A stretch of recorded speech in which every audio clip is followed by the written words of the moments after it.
성부와 성자와 성령의 이름으로 말씀드립니다. 아멘. 탈무드에 보면 두 가지 거짓말을 해도 괜찮고 또 할수록 좋다라는 말이 나옵니다. 두 가지 거짓말이 무엇이냐면, 첫째는 남이 산 물건을 가지고 왈가왈부하지 말라는 거예요. 그러니까 누군가가 물건을 샀으면 무조건 참 좋습니다, 이렇게 이야기하라는 것이죠. 수산어머님이 옷을 샀으면 참 어울리네, 아주 예뻐요, 이렇게 얘기를 해야지, 예쁘긴 한데 약간 살쪄 보이네요, 이러면 안 된다는 거예요. 누가 자동차를 사도 아주 너무 좋은 차를 사셨네, 이렇게 칭찬을 해줘야지, 내가 타보니까 이게 다 좋은데 요건 좀 안 좋아요, 이렇게 얘기하지 말라는 거죠. 이미 그 물건을 샀기 때문에 무조건 칭찬해 주라는 겁니다. 두 번째는 혼인잔치집에 가서 신랑 신부가 아무리 못생겨도 못생겼다고 정직하게 말하지 말라는 거예요. 신랑 신부가 아주 잘생겼네, 아주 어울리네, 천생배풀이네, 이렇게 얘기해 주라는 거죠. 근데 우리는 그러지 않고, 인물이 좀 그렇죠, 신부님, 신부가 약간 딸려요, 뭐 이렇게 이야기할 때가 많잖아요. 그러지 말라는 겁니다. 그래서 이 두 가지 거짓말은 할수록 좋다는 거예요. 여러분, 옆 사람 보고 한번 거짓말을 한번 해보시죠. 여러분이 하는 말이 거짓말일 거예요. 수산어머니도 요한 아버님한테 거짓말 한번 해보세요. 이렇게 멋있었나? 웃자고 한 말이에요. 왜냐하면 가끔 그런 말씀 드리지만, 설교하려고 여기에 딱 앉아 올라오면요, 여러분들 얼굴이 너무 거룩해서 제가 겁날 때가 많아. 너무 거룩하게 앉아있지 마시고 잔치집에 오신 얼굴로 좀 환하게 웃으면서 예배를 봉헌해 주시기 바랍니다.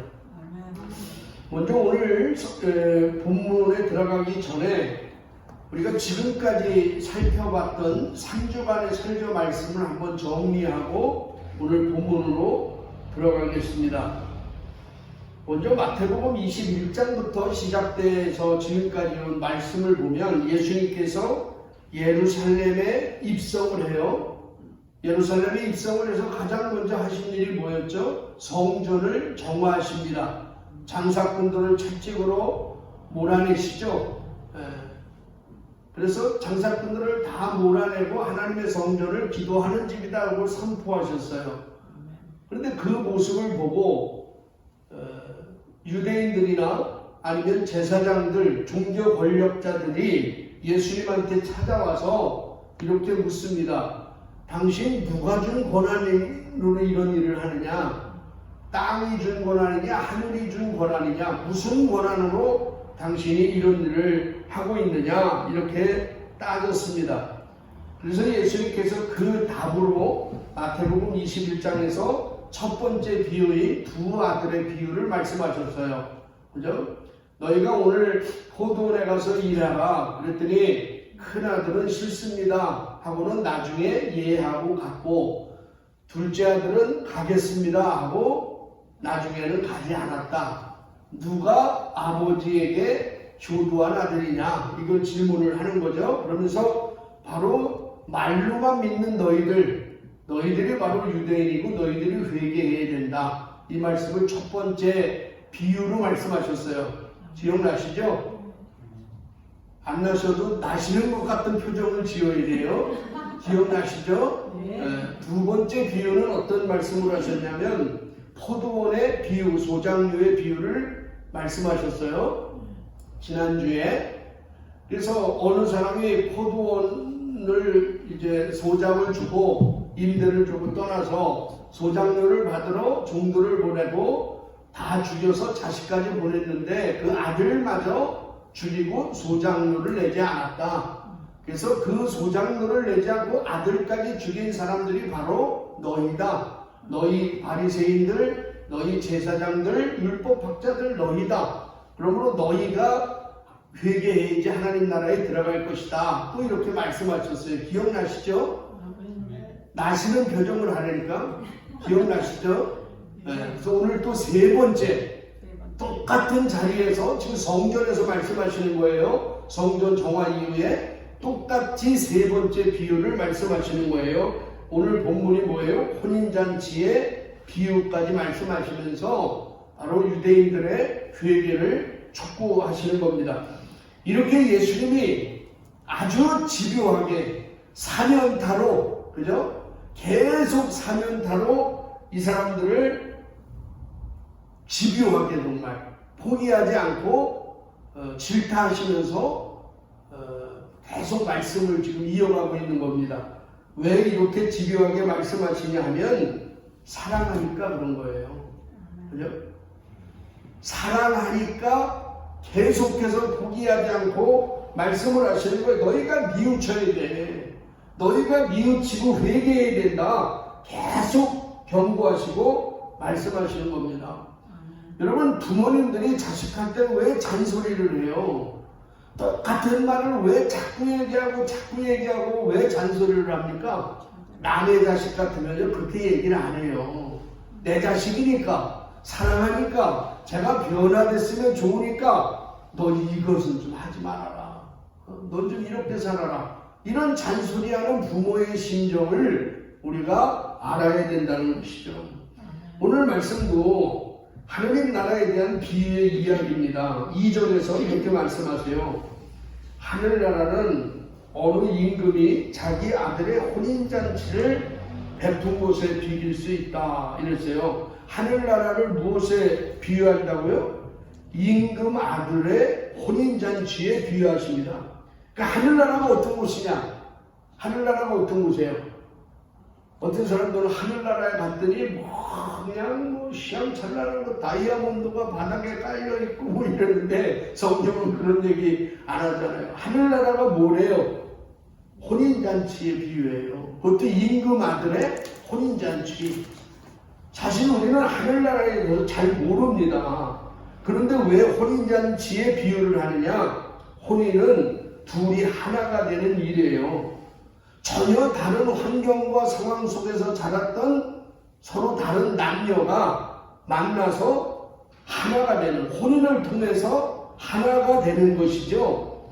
연합을 의미하는 겁니다. 그래서 하나님의 나라는 이 모든 것, 서로 다른 것이 다 함께 어우러져서 하나가 되는 곳, 그것이 바로 하늘나라다. 그것은 그 혼인잔치처럼 축제요, 연합이요, 어우러짐이요, 이런 게 하나님의 나라라는 거예요.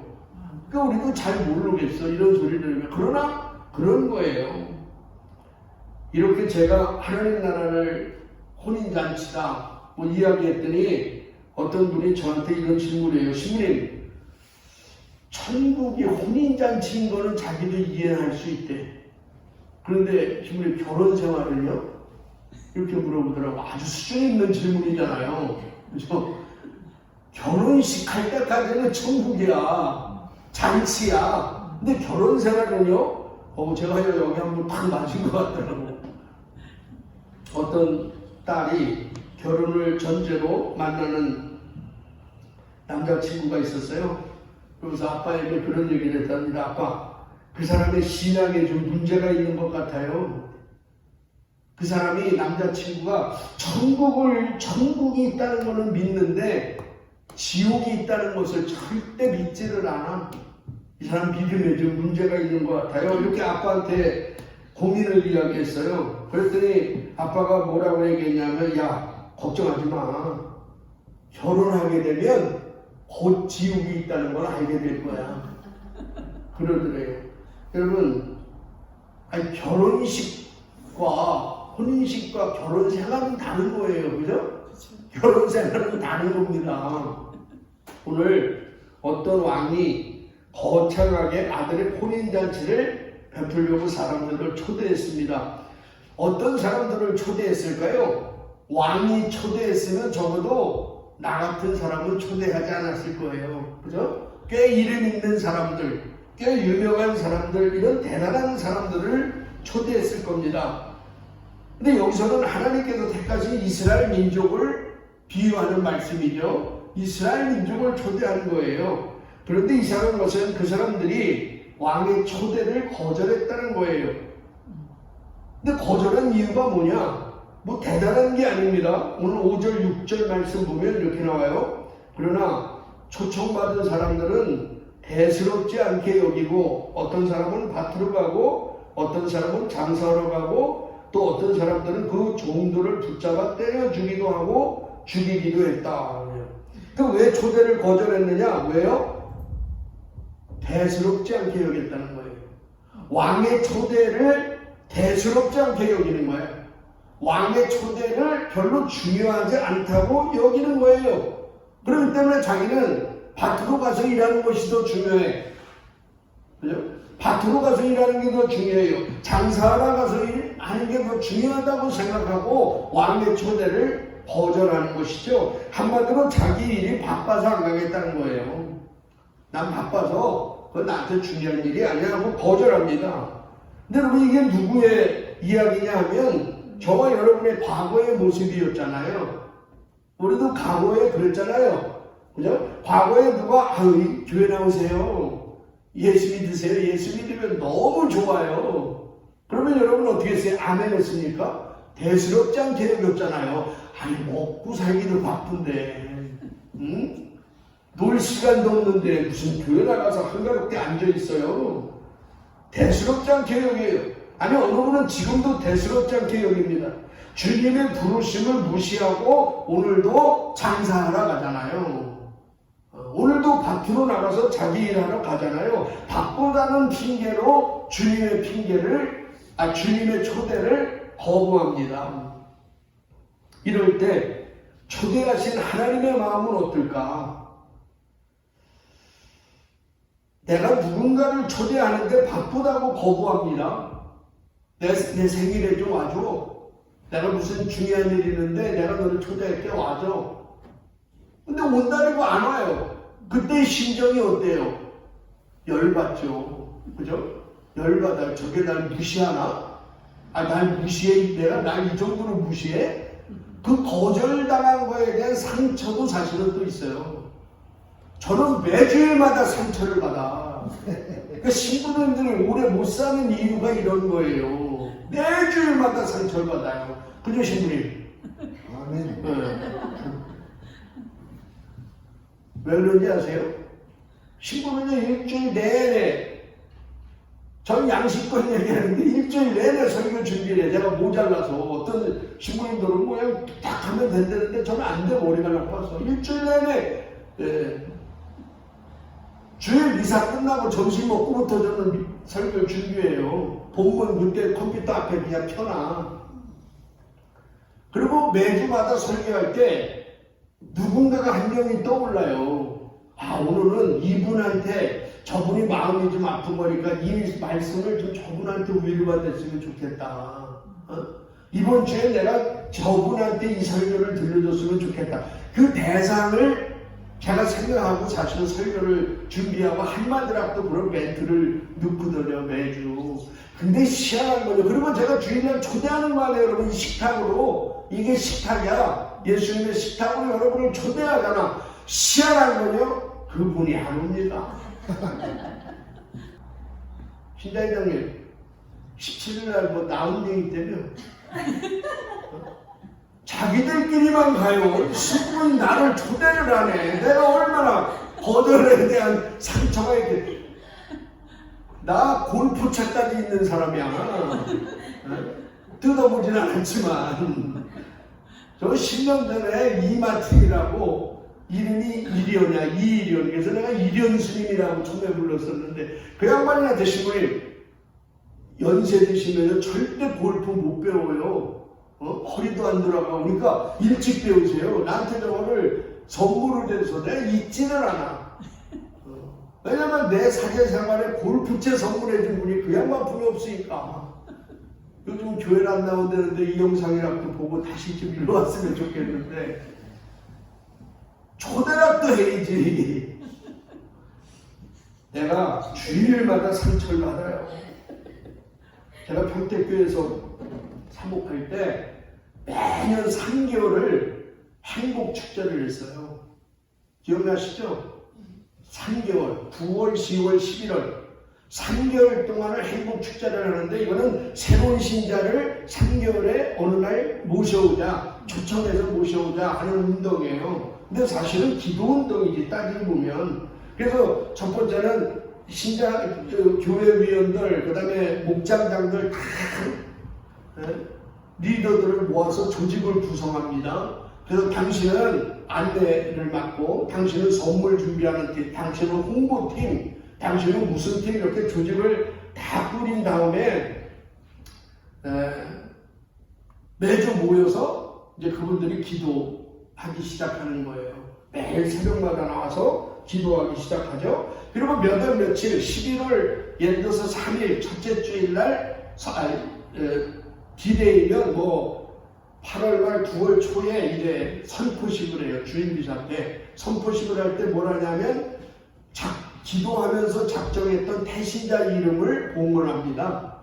그래서 예배 때 우리가 그 이름을 놓고 같이 하나님 앞에 봉헌하고, 이 영혼들이 구원받게 해주십시오, 이렇게 기도하는 거죠. 그러면 선포식 날 교인들한테 태어나면 핸드폰 배경화면까지 싹 바꿔줘요. 11월 며칠이 행복축제다 해서 행복축제 해가지고 이게 배경화면까지 다 바꾸고, 뭐 하루에 뭐 한 명을 위해서 3번 기도하자, 뭐 113 기도운동 해가지고 이 표까지 만들어가지고 핸드폰에 다 저장을 해주고요. 또 선물도 이제 3번을 교회에서 공동으로 선물을 준비해서 나눠드려요. 그러니까 3번 이상을 그 사람을 만나서 선물도 주고 차도 마시고 식사도 대접하고 그런 계획들을 다 잡아. 근데 제가 지금 생각해보면 아주 기가 막힌 그 선물 아이템이 하나 있었는데, 싸고, 첫 번째 선물은 좀 싼 거, 좀 그 다음에 조금 더 비싼 거 이렇게 나가는데, 첫 번째 핸드폰 전자 차단기 여기 붙이는 게 있어. 금으로 된 거, 금으로 된 거. 그거 나눠주면요 싫어하는 분이 아무도 없어요. 그 핸드폰에 그거 붙이세요. 전자가 차단된다는 건 다 너무 좋아해. 그래서 그거 하나 선물해주고 또 만나고 약속하고 뭐 그런 걸 하는 거예요. 그래서 선보실 때 그런 거를 하고, 이제 목장별로 이제 대신자 명단 나눠주고, 목장별로 우리는 밤 9시에 합심기도 한다, 뭐 이렇게 기도운동을 쭉 나갑니다. 그래서 교회에서 선물을 준비해서 한 3번씩 이렇게 나눠주고, 이제 디데이가 되면 성당도 예쁘게 이렇게 데코레이션도 하고 풍선도 달고 뭐 현수막도 달고 음식도 준비하고 선물도 또 당일 선물 좋은 거 아주 필요한 거 이렇게 준비하고요. 대개는 3개월 동안 오직 주일학교 학생의 청년의 성인 모든 신자들이 거기에 집중하는 거예요.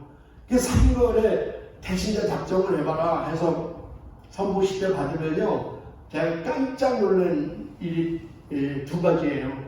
하나는 뭐냐면, 태신자 작성을 해서 이제 내잖아요.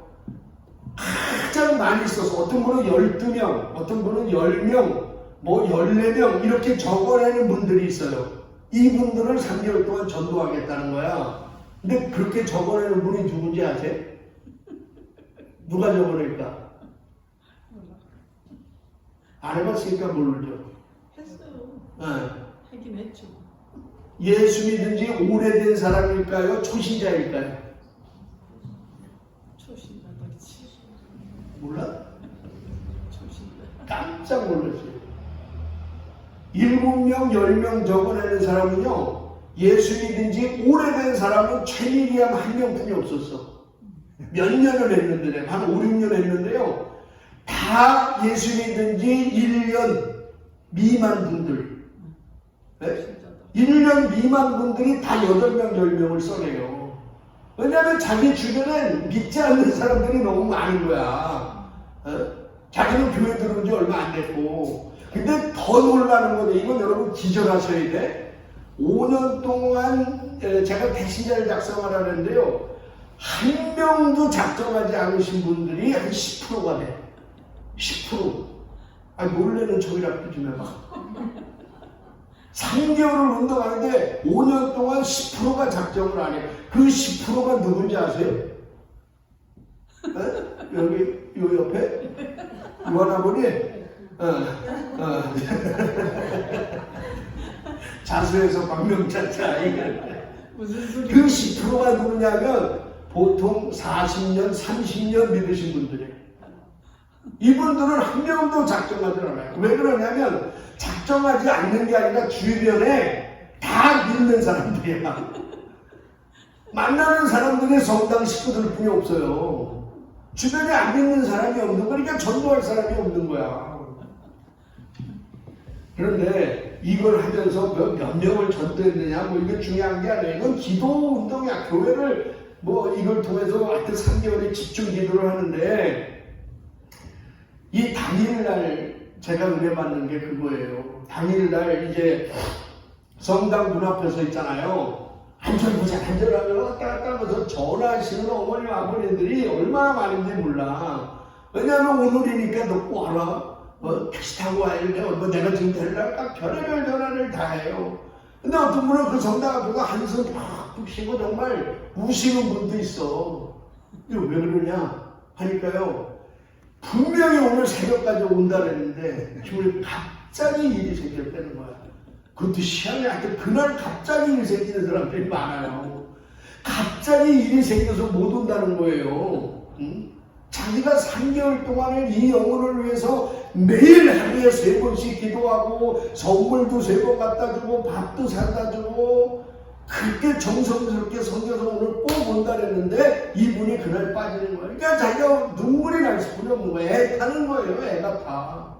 그러면서 이분들이 이런 고백을 해요. 끝나고 나서 주님 하느님 마음을 자기가 조금은 알겠대.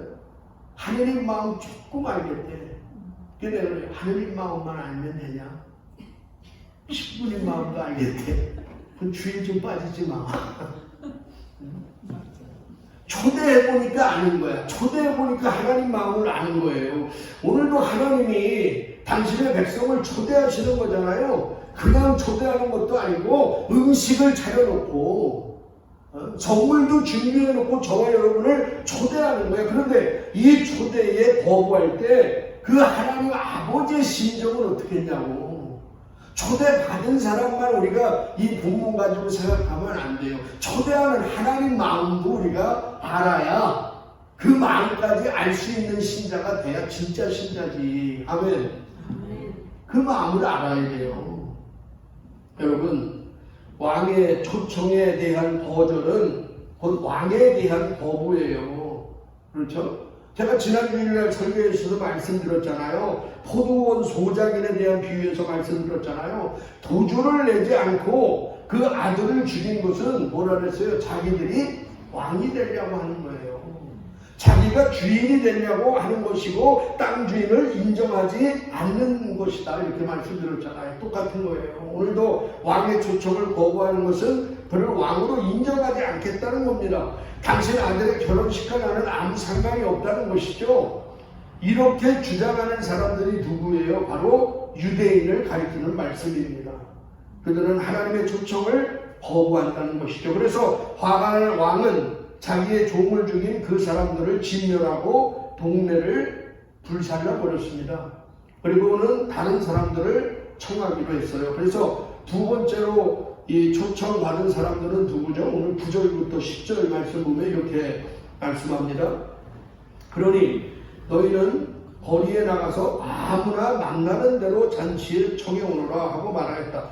그래서 종부는 거리에 나가 나쁜 사람, 좋은 사람 할 것 없이 만나는 대로 다 데려왔다. 그리하여 잔치집은 손님으로 가득 찼다. 누굴 초대해 왔다고요? 아무나요. 아무나. 나쁜 사람, 좋은 사람 할 것 없이 만나는 대로 다 데려왔다는 거예요. 여러분, 이 말씀의 의미가 뭐예요? 하나님의 복음은 나쁜 사람이나 약한 사람이거나 병들었거나 부족하다고 해서 무시하지 않는다는 거예요. 무시하지 않는다는 겁니다. 그렇다고 좋은 사람, 유능하고 똑똑하고 선하다고 해서 복음이 불필요하다고 말하지도 않습니다. 하나님은 이 세상에서 어떤 사람도 구원의 대상에서 제외시키지 않으신다는 거예요.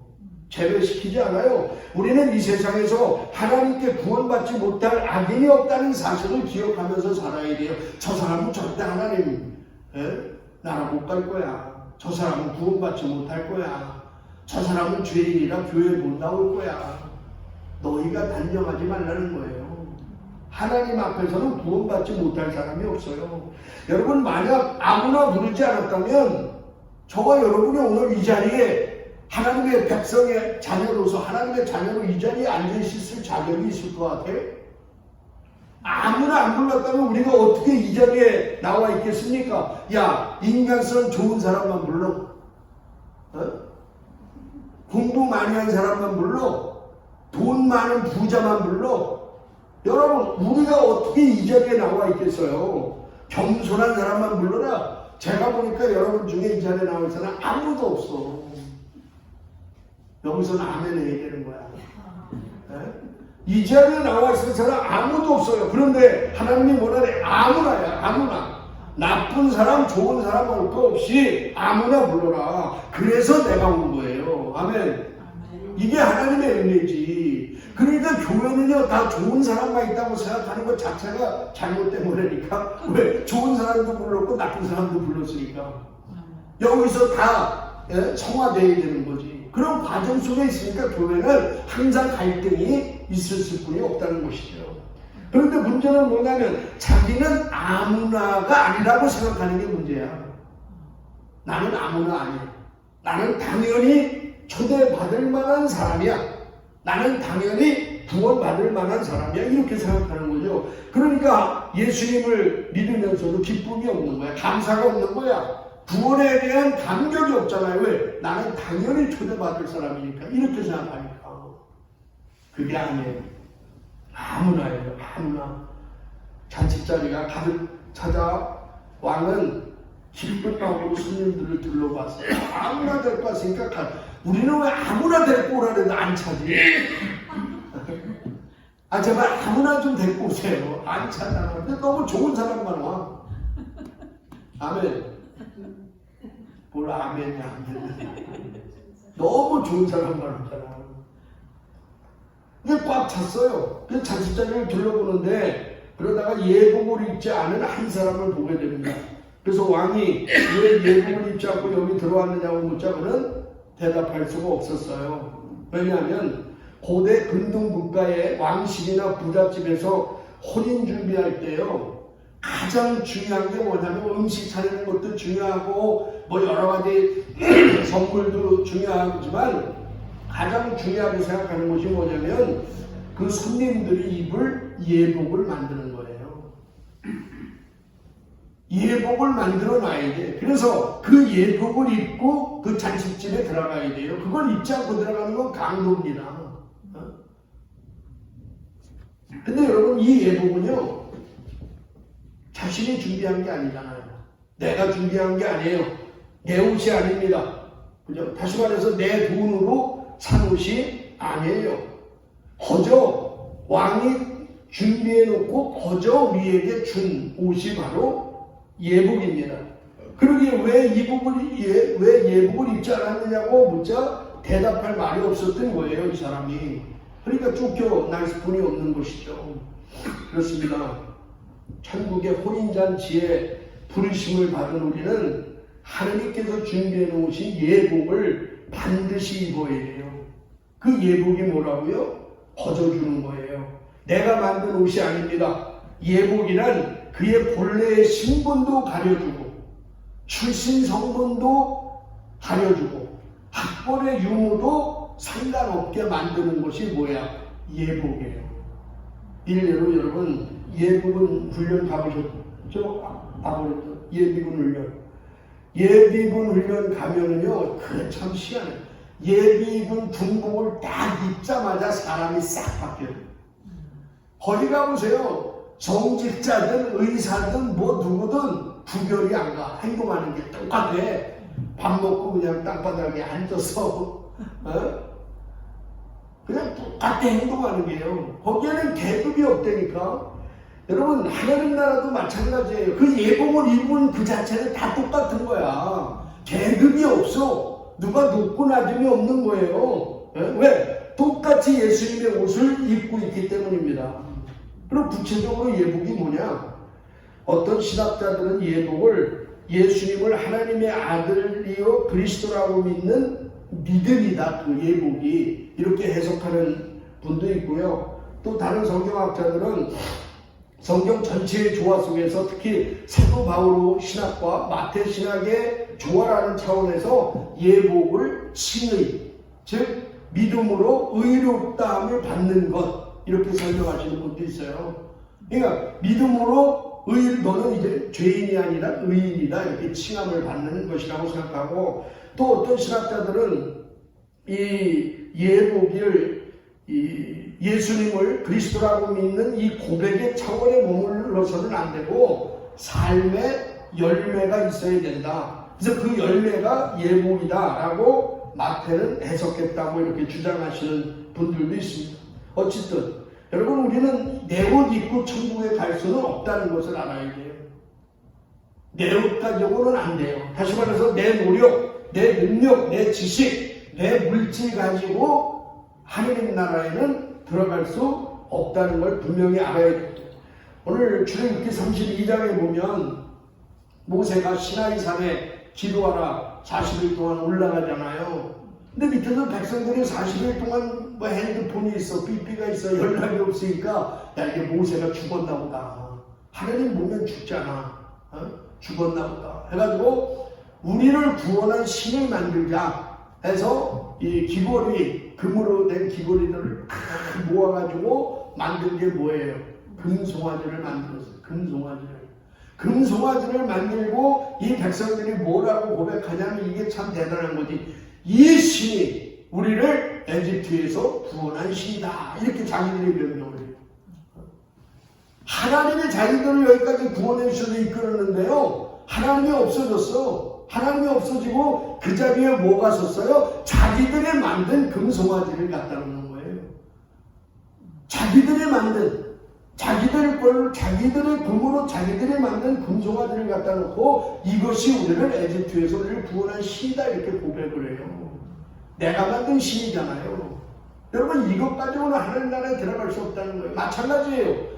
내가 만든 것 가지고는요 우리는 절대로 하나님 나라에 갈 수가 없어요. 내가 아무리 훌륭한 인격을 갖고 있다고 하고 내가 아무리 뭐 멋진 인생을 살았다 해도 그거 가지고 하나님 나라에 못 간다는 거예요. 예복을 입어야 가는 거예요. 예복은 내게 아니라. 그래서 오늘 복음은 이렇게 결론을 내요. 14절 볼까요? 부르심을 받은 사람은 많지만 뽑히는 사람은 적다. 이게 정말 무서운 말씀이에요. 부르심을 받은 사람은 많지만 뽑히는 사람은 적다. 무슨 말씀이에요? 혼인잔치에 오라고 초대받은 사람은 많아요. 그래서 많은 사람들이 왔어요. 근데 그 중에서 아무나 불렀으니까 많지. 그러나 혼인잔치에 앉아서 그 잔치를 즐기는 사람은 그렇게 많지 않다는 거예요. 예복을 입은 사람들이 그렇게 많지 않다는 거예요. 다시 말해서 교회는 다니는 사람들은 많은데 교인들이 얼마나 많아. 그런데요, 그 교인 중에서 예수 그리스도의 피로 씻김 받고 회개한 사람은 그렇게 많지 않다는 거예요. 회개의 열매를 맺는 사람이 그렇게 많지 않다는 거야. 교회 안에 죄송한 얘기지만 가짜 그리스도인이 많다는 거예요. 예복 입지 않은 신자가 많다는 거죠. 옆에 보세요. 가짜인지 진짜인지 봐봐. 가짜예요 진짜예요? 가짜예요 진짜예요? 봐서 모르죠. 오늘날 찰리 채플린이 머리도 식힐 겸해서 시골 마을로 여행을 떠났다고 합니다. 근데 어느 작은 시골 마을을 지날 때였는데 때마침 그곳에서 채플린이 흉내내기 대회가 열렸대. 개국 콘서트 같은 거죠. 그런 게 열렸대요. 그래서 채플린은 그 현수막을 보고서 흥미를 느끼고서는 나도 좀 구경 좀 하고 가야 되겠다 해가지고 거기에 참가를 했습니다. 그러니까 모두 외모부터 진짜 채플린처럼 등장하고 나와서 채플린 특유의 몸짓과 말투를 흉내내고 있었습니다. 그 모습을 바라보면서 채플린은 장난기가 발동했어요. 뭐냐면 내가 직접 한번 저거에 나가봐야 되겠다. 자기 진짜 채플린이니까 한번 나가봐야 되겠다 하고 그 대회에 출전을 해나가서 평소 자기가 하던 대로 이상한 걸음걸이 있잖아요. 쿠션 입고 모자 쓰고 지팡이 잡고 그런 걸음걸이를 하면서 그걸 다 보여준 거야. 그런데 심사 결과가 이제 발표되는데 너무 재밌는 심사 결과가 나왔어요. 채플린이 몇 등 했을까? 네? 1등 했겠죠. 1등 했을까요? 채플린이 3등을 했어요. 그러니까 진짜 채플린보다 채플린 같은 사람이 2명이 더 있었다는 것이죠. 여러분, 세상에는요 가짜가 정말 많습니다. 그래서 때때로 진짜보다 가짜가 더 진짜 같을 수 있잖아요. 이단들이 그렇잖아. 진짜 같잖아, 이단이. 근데 이단은 뭐야? 끝이라는 게 이단이잖아요. 끝은 다르거든. 근데 이단들이 정말 더 교회 같잖아요. 남다문이나 이런 시장에 가보면 어떤 참기름 가게에 가시면 정말로 진짜 참기름 뭐 이런 글씨까지 써놓잖아. 왜? 진짜라는 걸 보여주기 위해서 진짜 순참기름 이렇게 써붙이는 거예요. 여러분, 누가 진짜 하나님의 초청을 받고 예복 입은 사람입니까? 예수 그리스도가 하나님의 아들이심을 믿음으로 고백하며 일상 속에서 회개의 열매를 맺는 신자가 진짜 신자예요. 교회만 나온다고 진짜 신자가 아니에요. 오늘 하나님 나라의 잔치 자리에 초대받고 이 예배의 자리에 오신 여러분, 여기까지 온 것은 내 노력이 아니에요. 내 노력도 아닙니다. 내가 올바르게 살아서도 아니에요. 전적인 하나님의 은혜라는 사실을 기억하시고 주님 다시 오실 때까지 매일매일을 하나님의 은혜 안에서 기쁨과 감사로 잔치에 초대받은 사람으로서 그 잔치 자리에서 즐길 수 있는 여러분 모두가 되시기를 주님의 이름으로 간절히 축원합니다. 성부와 성자와 성령의 이름으로 말씀드렸습니다. 아멘.